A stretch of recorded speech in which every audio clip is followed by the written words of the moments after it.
Welcome to episode 56 of the Underdog Podcast. Today we have a Behind the Underdogs. So if you guys aren't familiar with it, Behind the Underdogs is where we interview, whether it's athletes, businessmen and women, really people of all walks of life to share their underdog story, and then we dive deeper on some topics along the way. Today we have a pretty special one, and this was very unique in that I don't think we've ever had a guest like this before. So today we have Bryan Whynot.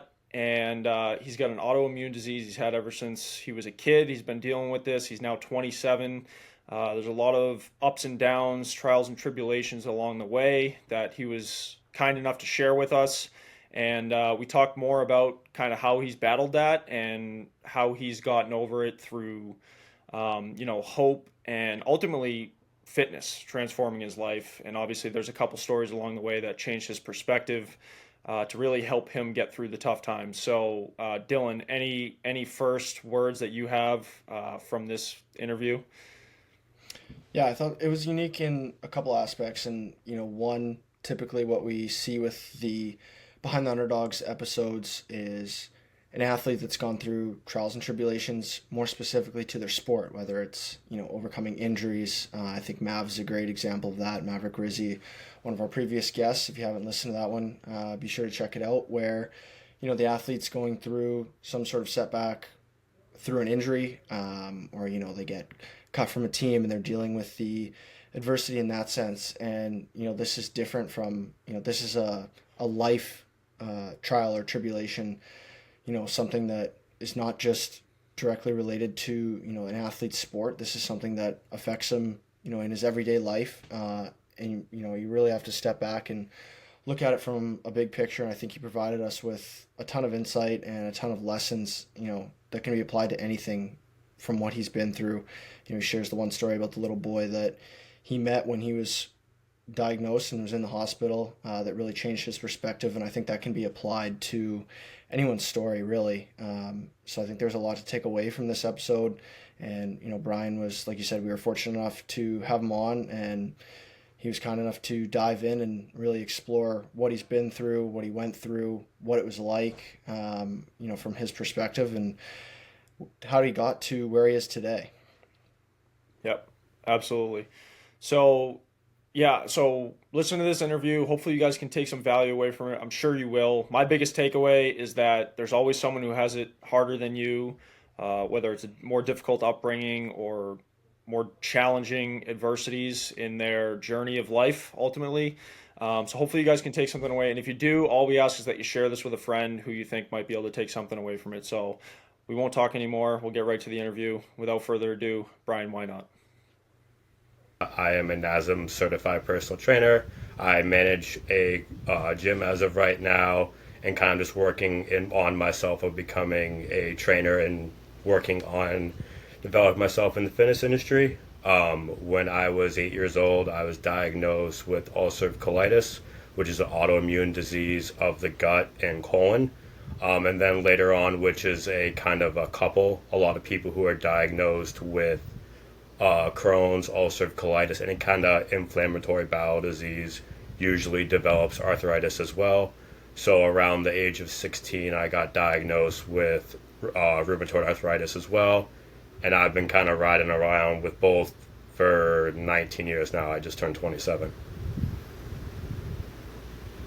Wow. Yeah, that's crazy. I mean, so we've had a good amount of stories on this podcast, but more relating to like injuries and sort of obstacles and adversities along the way. So this is obviously a whole different ball game, right? Because this is something that you've been dealing with since you were really young. How is it? Mm-hmm. How has it had an effect on you? I guess especially in starting in early childhood, right? Like your social life and playing sports and all that kind of stuff. How did that have an effect on you as a person? Yeah, definitely. So I grew up pretty active. I've been in gym since I was 15, so that's like the now of me. But before all that, like from 8 to 15, I played soccer most of those years, baseball, basketball.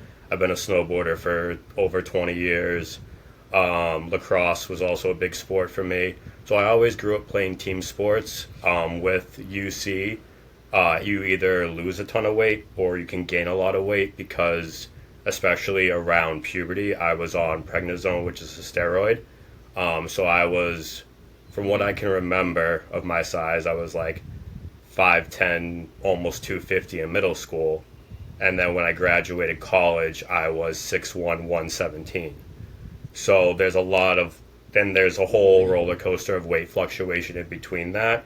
As far as like heavy, I've plateaued around 160 now from like my 20s, if you will, like give or take the time of day and stuff like that, or time of years. But for the most part, it's always been weight fluctuation as far as how that's affected me. I grew up kind of like the slow kid of the pack a little bit, until I found fitness, and then I kind of switched gears. But a lot of overweight, they thought, like before I was diagnosed with arthritis, they just thought because I was heavier that was like the joint pain and overall discomfort in that. So it really was just kind of, I always felt out of place in sports, even though I played them. I come from a big sports family. My dad pretty much played junior hockey. All my friends played sports. It just kind of like was the whole small town atmosphere, which was fine. It just kind of, you don't understand as a kid like why you can't do certain things other kids can. You're kind of just like a little bummed out by it. So it was kind of a lot of things going through like that, like the struggle of like the weight, and then also kind of like how I fit in with that, because a lot of my friends were like athletically gifted growing up and stuff like. Upon, the initial diagnosis, I mean, you're a young kid, you're 8 years old.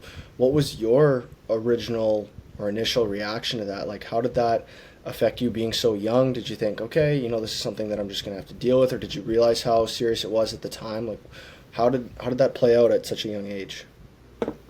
When I was 8, I obviously was uncomfortable. I didn't really quite understand though. I would say it took me till about like 13, 14 to when I was kind of understanding more about the disease, obviously how to treat it. When I was diagnosed, it was very rare. I wouldn't say very rare, but it was rare for kids to have it. It was more of seen as like something that you get as you grow older. Our parents have it, things like that. So back in, God, like early 2000s, I was kind of like one of the kids where it was kind of rare, but now it's like wildfire, so it's a whole different ball game. But I didn't really understand what I was going through until I kind of became a teenager. I knew as a kid, everyone has different symptoms with the diseases, or any disease really. No one is fit into an exact like copy and paste. So what I experienced was a lot of like discomfort, burning sensations, obviously the weight that I mentioned. So I just kind of like, young me felt uncomfortable but didn't understand why. And then when I started to understand stuff as a teenager is when it kind of hit me like, okay, this is one, there's no cure for it. I believe and have found that nutrition, diet, exercise completely saved my life 110%. But it's a huge game changer. Obviously, I'm still on medications. I'm still dealing with the disease. It's not going away. But that's like that's when I started to more realize like what was going on.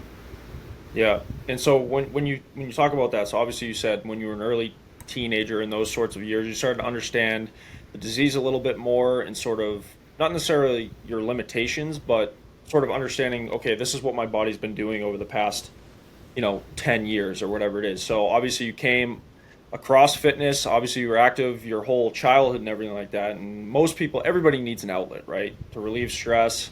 You're having a long day or a long week, whatever it is, you kind of resort to that thing. So was fitness that for you when you first came about it? And I guess talk a little bit more about that in terms of how it's really affected you and how it's almost giving you kind of hope, right? That this is your thing, this is your passion, and this is something that you can make an impact on in communities around you.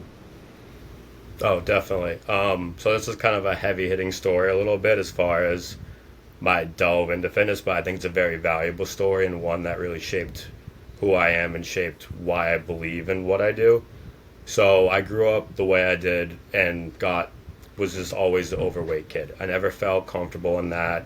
Any kid who, I would say most kids in middle school never feel comfortable but especially if you're the overweight kid, people can kind of relate to that feeling of just overall discomfort. So the summer of me being 16, I went through my first real hospitalization with UC. I got diagnosed. I'd been to the hospital, but I was admitted for about 4 days when I was around 16. During that time, I dropped about 80 pounds in that 4 days because I didn't eat. I was pumped full of antibiotics. You kind of just wither away. So I was kind of just chilling with my mom in the bed and just kind of felt down about myself. I developed I guess it's more of a virus. I hope I'm quoting that right. I don't really know what it is, but essentially a condition where my legs swelled up to twice their size and I couldn't really walk. They were red, swollen, in pain. So I had to go to the hospital. I was bummed that I couldn't go to a Red Sox game that night with one of my buddies, and kind of just felt like this, not like this is it, but like, oh, this sucks. The world like is against me. I'm not going to be pulled out of this. Like, I already feel uncomfortable. I don't feel good about myself as far as like who I am. So I kind of was just like, shit, like this is it. So I go in, spend the 4 days or whatever. So I'm sitting there losing weight, but kind of just, that's kind of like a blur to me as far as like what I felt in that moment. I kind of just went kind of blank. And during that time, I was sharing a hospital room with a young child. It was a curtain that divided us. He was in a medically induced coma the first 2 nights. So I didn't, essentially, in my mind, I was so self-centered of myself that I just kind of, they told me I was with someone else, and I kind of was just like, all right, like, whatever. So around the morning of the third night, he had came out of the coma, whatever drug he was on, and I think he was 4 or 5, and of course he was with his mom. I was around 16, my mom was with me. She pokes her head around the curtain, the boy's mom. It's like, hey guys, good morning. My son has just woken up from, forget whatever she said. He needs to use the restroom. It's like across where I'm sitting. If you guys wouldn't mind like averting your eyes, he's very self-conscious of how he feels. So we're like, of course, like whatever he needs, I'm obviously going to respect your wishes. So I go on my phone with my mom, same thing. But you kind of give that little eye peek up, just out of curiosity. So I did that, and it was a scene out of a horror movie. Like the Dark Knight scene where Harvey Dent gets half his face melted off. This kid kissed a telephone pole and ripped half his whole face off. You could see the bone, the teeth, the socket, everything. I looked up and saw that, and my mind was just like, oh, you're a pussy, dude. Like, get yourself out of this. Like, if that kid is going through that and you're looking at yourself like this is it for you, like, come on, man. Like, no. So after that, I kind of looked at myself, or my mom and I looked at each other with just like pure, like, brick across the face. And from then point on, I kind of told myself, I'm like, all right, I'm done with the weight. I'm going to get myself back in shape. Like, I can do this. So after that, I got discharged. I was probably like just under 6 feet, probably about 125 now as far as body weight. So now I'm like the complete opposite. Like, before, I was getting made fun of because I was chubby. I go back from summer break and people are like, what the hell happened to you? Like, you dropped 100 pounds, you're starting to lean out, you have a little muscle tone. Like, what the hell happened to you? But I joined a gym with one of my buddies, my parents as well, at like 15, 16, and then just kind of took it from there. It built my confidence. My symptoms started to calm down. Like, I wasn't having so much GI upset. I, for once, felt strong in my body. My joints were feeling so much better. I just felt so, like, good about myself for once. And then I kind of just took that high and ran with it. I knew when I was younger, like 17, that I wanted to work in gyms. To think, like, if I go back to, like, me at that time, if you were to tell me when I started fitness that I'd be sitting here right now talking to you guys about it, and saying that like it changed my life, and now I'm like a full-time trainer and can really like show people why it's so important and not be so like shelled anymore or shy or anything like that, to kind of fully do a 360 and come out of my shell and be able to show everyone one my story that can hopefully inspire others. I'm no different than anyone else at the end of the day, but kind of show people that like it does make a difference, and it's not just the people online saying like, oh, you got to get your six pack to feel better about yourself, you got to do this, you got to do that. It's just a higher quality of life that I just really want people to kind of understand. Yeah, That one a and little you heavy. know when I yeah, yeah, no, it is, and you know I think about stuff like that all the time in the sense of, you know, you're having a long day or it's a tough week or whatever it might be. And when you really put things into perspective, there's always going to be someone out there who's had it worse than Mm, you. And, you know, I think that that comes from a place of gratitude. I think that that's ultimately what it is. Because when mm, it's true, like, you know, in your situation, right, you have all those things sort of going wrong for you. It seems like the world's coming down on you and is against you. And, you know, it's very easy to feel like the victim, right? Like that's mm, ultimately in situations like that, that's what trap that people fall into. And you sort of took that other road, right? Which more people mm, need to do because everybody, I feel like it doesn't matter what background you come from, you know, if you have these lifelong sort of battles with diseases and you know whether it's injuries, some people are injury prone, right? They're getting injured every year and they love their sport and they can't mm, play it. You know, Maverick Rizzi is another example, right? Like we just had him on the podcast a couple episodes ago, and you know, high end prospect, right, for college and pro, and he was battling all these injuries, and he just felt like that was his identity, right, and not being able yeah, to play the thing that he loved took him down from that. So in his situation, right, like it's the same thing. You can feel like a mm, victim. You feel like, you know, the world's out to get you. And in your sense, you know, you see this whole scenario in the hospital, and you have a whole new perspective on that. I feel like that's really all it takes is one moment where you're like, holy shit, it can always be worse, you know.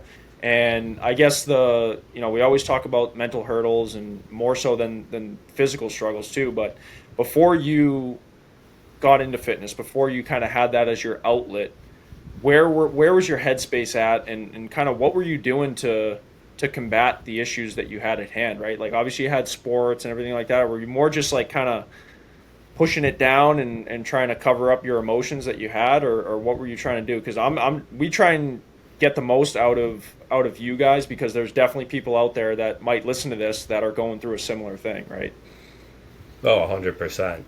I kind of kept quiet, so up until I was like more like 17, I joined a support group as a kid, and now I'm actively an adult, like helping kids, doing talks, doing fitness stuff with them, just kind of showing them that like, hey, it's gonna be okay, even though I know right now it might not be. So before that, like in middle school, it really when I was younger, like I just kind of wanted to make it seem like it didn't exist. Like I was talking to one of my closest buddies, like in college, like this is like 5, 6 years ago, and it was right after I had a really bad spell when I left college. I had like a heart attack scare, blood loss, all that kind of stuff. Like I left college like the worst I'd ever been. So after that, we were kind of just like talking about it one day, and he brought up a memory where like we were on the playground when we were like 8, and I told him like why, like what had happened when I went to the hospital, all the stuff. And I kind of looked at him. I'm like, wait, what? And he was like, you don't remember that? I'm like, no, honest to God, I don't remember telling you that. I don't remember telling anyone like any of the stuff that was going on. Like I'm fortunate that I have a very strong support system in my friends. So I like spend a lot of time with them, my family. I have a lot of strong people around me. Um, but like I never really talked about it or anything like that. Looking back, I wish I didn't. It would have kind of helped a lot. I wouldn't have felt so isolated and so kind of lost. I mean, you're lost as that age regardless. but kind of like, I think if I had given the chance to the people in my life back then, like, to support me more, they would have. Because, like, my biggest thing, like, looking back, was always like that I was like, it's an ugly disease. Any diseases. So, like, I felt it kind of in a way. Like, my appearance, like, I didn't have any self confidence. So I assumed that people would kind of take it as like a burden. So I just kind of wanted to be like the cool, fun friend as much as I could, the nice kid. I mean, I wanted to be that regardless, but like I always wanted to cover up for like this mistake that I had. But now, as like an adult, like that's not the case, whatever. So I kind of wish I at least reached out to the people more like in my life. Probably needed a therapist too, but at least like my friends, my family, like just, hey, this is what's up. I think like so many people can take something away from that, that one, to not be ashamed of it, and two, that there's always someone out there going through something similar. There's always going to be someone that's willing to support you, and it's almost just a matter of getting outside your comfort zone. You know, not exposing yourself, but being comfortable with being vulnerable. And I think that can be applicable in so many different ways. But it all comes back to just getting outside your comfort zone and knowing that there's people out there that want to support you, that are going to be there for you. And you know, like you said, someone else there listening to this, going through something similar, could be like, okay, you know what, this might be the thing that encourages them to tell whoever it may be, reach out to someone that can be of support and help them get through whatever they're going through. No, definitely 100%. And that's the motto now, obviously, as a trainer, that coincides perfectly. But just in like my mindset, like talking to you guys about this, friends, family, others as well, like my clients ask about this stuff, or people like with my own brand start kind of with social media start kind of seeing like, oh, he's not just kind of some like fit boy on Instagram and stuff like that. Like there's actually like a story behind it that you kind of realize that it, like people like not, well, they do like it, but they more like it humanizes a lot of the things. They and can kind relate of makes to people, it. yeah, exactly. Like people like, it makes you feel better. Like it makes me feel good about it. One, kind of when people tell me that I can, or that I've been inspirational or motivational, or kind of even like friends that I've had since high school or like before then, they'll come up to me. I'll see them after like 5 years or whatever, or like a chunk of time, and they'll be like, dude, I saw your Instagram post. Like I love, like you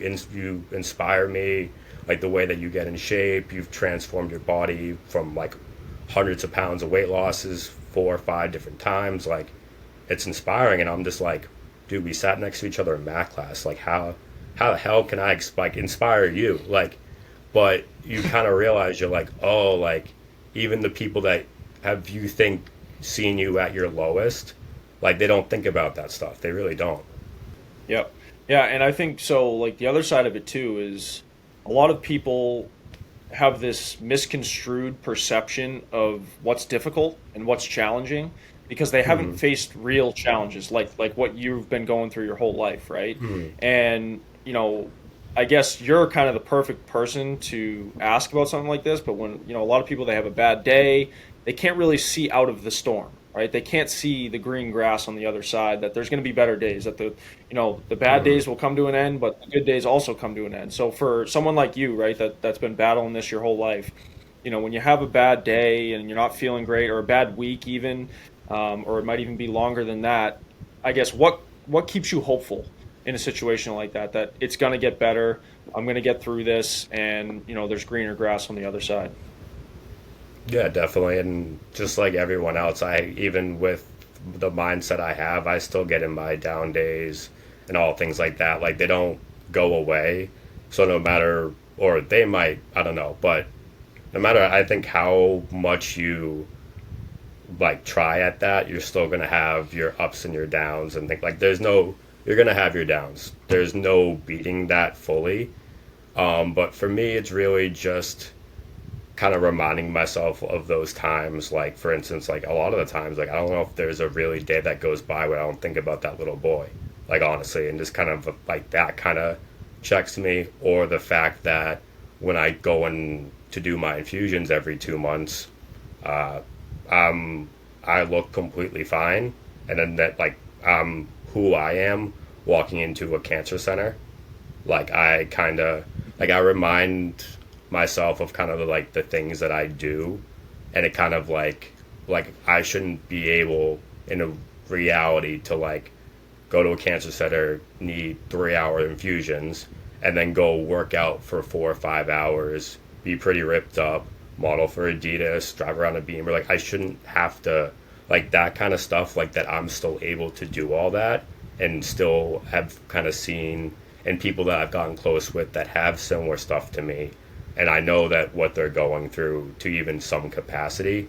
Just reminding myself of where I am, like reminding myself of what I have today that I've worked very hard for, and then kind of reminding myself of you're not you're not that in those situations anymore. And I think that like going through the stuff when I was younger, like those hospital stays and things like that, when I in my mind faced true adversity out of college, when I honestly didn't think I was going to make it because of how sick I was, and I even proved 7 doctors wrong. I even signed a refusal of care notice for a blood transfusion so I could take my final, because I like just wanted to be done, and kind of like I hold myself to a very high standard in like who I am. So I just kind of mostly think of the harder things that I've done and kind of just try to put myself in perspective. It still doesn't always work. I still have those lingering down days that last 1 to 2 days, or you just kind of, as we grow older, you get frustrated at work, you get frustrated at other things. It's kind of still hard to see the light, even though I've been through all that dark and have came out of it. The normal day-to-day struggle that I think everyone faces for the most part, just kind of being human. I really just try to think of like the harder things and then just be like, all right, like you got this, you can do this. Like it's not all that, but I know that also I turn to people, or try to turn to people close to me to try to talk me out of it a little bit too. And kind of like, they'll be like, dude, like, why are you complaining? I've seen you do something 10 times harder, like over and over again. Yeah. Yeah, and it's almost like I mean, I'm sure you've seen this before. David Goggins talks about it a lot. He talks about the cookie jar, and the stories that you have, and the difficulties, the adversities, the most challenging things you've done. You add it to the cookie jar, and then when you need it in times of desperation and despair, you reach in there and you grab it, and you're like, oh shit, like I've done this before. Oh shit, I've done this before. You know what I mean? And just that domino effect, and it keeps you moving forward. Because I'm a huge believer in having faith and hope that things work out. Because like you said, right? Like we're all human. Like we're all gonna have bad days. We're gonna have bad weeks, and we're probably gonna have bad months too. It's just a matter of like what you're able to do to get over that hump, to get over that day, that week, that month, and keep moving forward. Because Dylan and I talk about this on our other segment of Behind the Business, of just like patience and persistence, right? Like shit's gonna go wrong, and the only people that end up failing are the ones that quitting for the last time, right? It's different between making mistakes and failing on one end of it, but okay, what's the solution here? How are you going to find your way forward to make it to that next day or that next week? That's very inspiring stuff. And I guess moving forward to present day and beyond, what are your sort of like your goals moving forward? Obviously, you got the brand, you're a personal trainer, and all that stuff. So tell us a little bit more about that and kind of where you want to take it and your goals for the next like 3 to 5 years. So probably just to kind of grow my personal training business. I've always wanted to kind of dive into the online space as far as being an online trainer. I've toyed with the idea of having like my own gym. I have friends in the industries that have their own gym and things like that. So I'm kind of just taking my time and kind of developing. I'm currently a fitness director at a gym in Shrewsbury, Mass. So I've been doing that for about a year and trying to really develop my skills as a manager, developing, growing a department, managing staff. The fitness floor, it's about 40,000 square feet.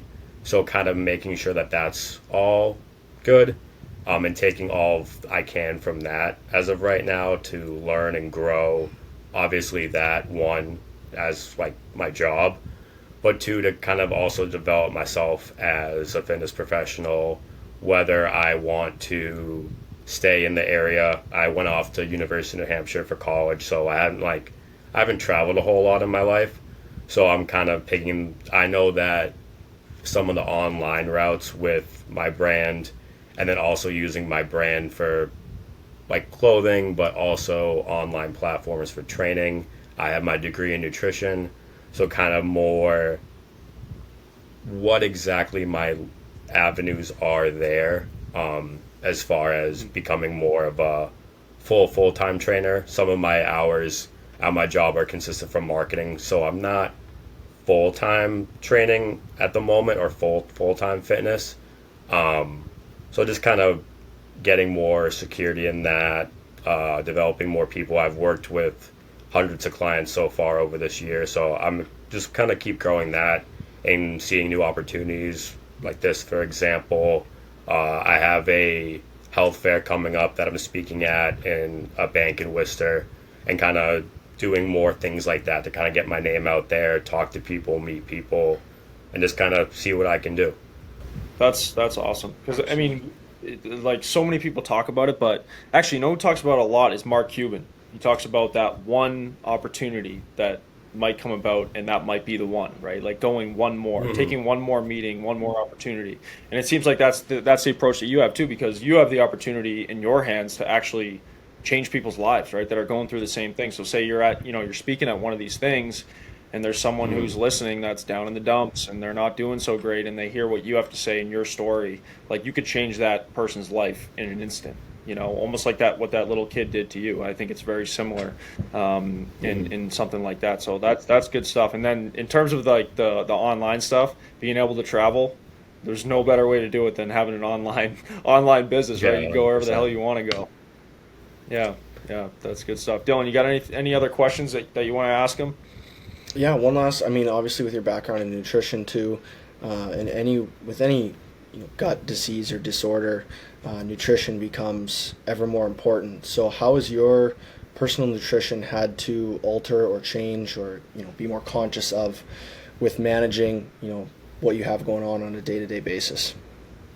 Yeah, definitely. It took a long time. I know anyone who struggles, or anyone in general, diet is a very tough thing, and nutrition's a very foreign concept to a lot of people, which is unfortunate, one thing. But especially people with IBD or anything with their gut, there's thousands of diets out there that are like paleo, low FODMAP, gluten free, so many more. You just essentially, you could just eat fruit, you could just eat vegetables, you could try everything underneath the sun. I definitely did that to some extent growing up. Also, joining the support group that I did gave me a lot of access to aid, as far as like school aid, as far like just information. So I tried a lot of diets in that. But I would honestly have to say that up until I started studying nutrition, like when I was in college, or like maybe 1920 was when I kind of really figured it out. When I kind of went full bro, when I first started in the gym, just trying to eat as much protein as I can and things like that. That obviously didn't, it worked for the actual effects. Like I got muscle, I like got shredded, but my stomach was super upset. It was hard to digest. It wasn't really it. So in college, I tried veganism. I even tried vegetarian for a while. Vegetarian worked very well for me, but I realized I needed to gain weight. So that was the one struggle in that, but I found that it was very anti-inflammatory as far as me. But I kind of ended up in like a Mediterranean style diet, so that's pretty much white meat, vegetables, fruits, and that's kind of all you stick to. I'm definitely not perfect in my diet at all. Um, I still use convenience food. I still eat fast food.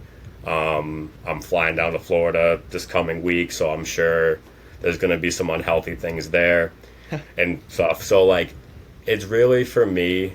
I found that Mediterranean worked the best for like my symptoms and how I feel as far as like my job and where I want to be physically as far as how fit I am.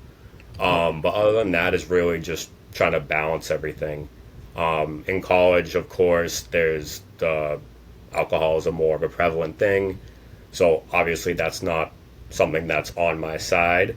But at the same time, it's something that you can't have diet and nutrition be fully limited unless you absolutely need it for health reasons. Like if you need a specific diet to stay alive, fair enough, and do that. But you got to enjoy the nutrition side of it. It helps you day to day with your mental health. It obviously, with your design, it will help your day to day as far as like your health and nutrition.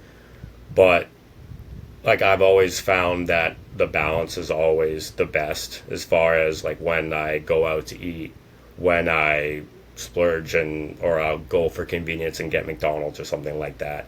I try to limit it to 1 to 2 times a week. And I really try to also save things like alcohol, desserts, kind of things like that to more special occasions. I also found that I enjoy them more when I do that as well. They're kind of like a little bit of a treat. But really just not be so strict if you can be. Your body's more adaptable than people give it credit to. So there is plenty of value in like macros and counting calories and all that stuff. There's immense value in it. But there's also arguably more value in like finding the balance in yourself. That's fitness, nutrition, and just in life. So kind of nutrition side of things, just kind of try a bunch of stuff, find what makes you feel good at base level, and just try to enjoy. Mm-hmm. Yeah, yeah, absolutely. I mean, a lot of people, in high school and everything like that, like, and in college as well, but they always ask me about, like training side of things, but more so on the nutrition too, because nutrition's so important. And I'm like, dude, it's different for everybody. Like, you got to find what works for you. Like what's going to work on a day-to-day basis for the demands that your body needs to meet, right? And I think that's something that a lot of people, it flies under the radar because they're expecting all these experts to know exactly what the answer is, but even they don't know because they're not you, right? Like you got to figure out, play around with, your proteins, fats, and carbs, and eating at different times of the day. I mean, I talked to this guy the other day at a sampling, and he found what works for him. He's a nutritionist himself, and he was like, I don't eat until the afternoon. And he's like, that's what makes me feel the best. I don't recommend that for everybody, but like he fasts, right? He does a fast in the morning and early afternoon. And I was like, it's interesting, and it really just reaches to the point of everybody's different. So that's good stuff. And then we always like to end these Behind the Underdog episodes with one piece of advice or a couple pieces of advice that you would give to somebody that's kind of going through difficult times right now, or just in general, right? Like I feel like that is such a broad topic about advice, but one thing in your life that you kind of wish that you had when you were younger. I'm gonna honestly use my last name, just flat out. Why not? I know that's corny. I know that's cheesy. All my friends who watch are gonna roll their eyes, but honestly, I've been told it all my life. As a kid, I didn't understand it. I just used it. I just saw it as like I'm different and. But like now as an adult, like truly, just why the fuck not? Like, you really, like, you only have one shot at life. When I was 16, I told that I wouldn't be live past 25. I almost hit that right on the dot as far as how my health went. So I'm a little bit like, where am I now and things like that. But the biggest thing is just to try, man. Like, try different things, find what you love. You're the only one holding yourself back, 100%. Because even through all the things that I had been through, as far as feeling uncomfortable, all the struggles I went through, like at the end of the day, like no one cares in a good way, in a positive way. People who are gonna support you are gonna support you. The people who are gonna try to bring you down, one, you're better than 110% of the time. But like, don't be afraid just because you feel uncomfortable in it. You feel 1,000 times better if you tried. Like the worrying or guilt or like, oh, I wish I did that, I wish I did this, is way was way harder to bear than like, oh, I tried and it didn't really work out, but like I tried it, I learned from it, now move on. Like, and that's a hard thing to keep day to day. I know that even in myself it's hard to keep day to day, especially with different life struggles. But really just kind of take life by the balls. You got one chance. Just do it. Exactly. 100%. Yeah, why not? I like that. I like that. Even if you fall flat on your face, right? Like, what's the worst case scenario? Like, you try something else, or you try it again, or whatever it is, you know. And most people, like, they're just so confined. They're put in this box that, honestly, is just the conformity of society, right? Like, that's what's expected of you. Mm-hmm. You stay inside the box. You know, you go through school, you do your 9 to 5, whatever. You have a family, like all those sorts of things. It's just the limitations that the outside world is put on individuals in today's day and age, especially with social media. I'm sure you know all that. You've heard all of it. We all have. But really, just stepping out of your comfort zone and just giving it a go. I love that. That's good stuff. Well, Bryan, we appreciate you coming on, man, and obviously as you move forward in your career with personal training and your brand and everything like that, we'd love to have you back on. I think having repeat guests on is always the best thing because you get to see kind of where they were versus where they are now and kind of what they've been doing in between. So, thanks again. We love hearing stories like these, and obviously we're going to do our best to share it with the world, and hopefully we get a lot of people to listen and take value out of this. Definitely, guys. I really appreciate it. I am someone who tries to share my story, but I'm definitely working on getting my voice out there and stuff like that. So I really appreciate you guys seeing this as something valuable to other people and your brand. Congratulations on 5 years as well. As someone who's a young guy trying to start his own brand, nothing but respect to you guys. It's a grind. So more than happy to help out, show like this is what I want to do. So more than happy, guys. Seriously, thank you.